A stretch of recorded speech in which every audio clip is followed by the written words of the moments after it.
Një ngjarje e rëndë ka tronditur sot fshatin Grabanis të Klinës, ku një grua rreth të 40-ave është gjetur pa shenja jetën në lumin Bistrica.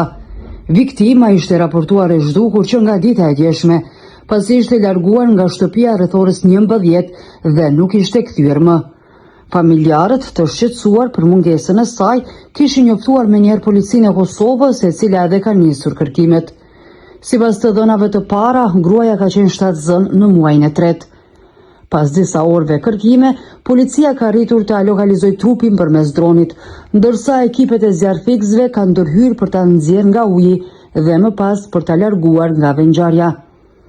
Në vend kanë dalë edhe ekipet e emergjencës dhe prokuroria, e cila ka nisur procedurat hetimore për të zbardhur rrethanat e kësaj vdekje tragjike. Autoritetet nuk kanë dhënë ende detaje zyrtare lidhur me shkakun e humbjes së jetës, ndërsa mbetet të përcaktohet nëse bëhet fjalë për aksident, vetvrasje apo ndonjë rrethant të dyshimt.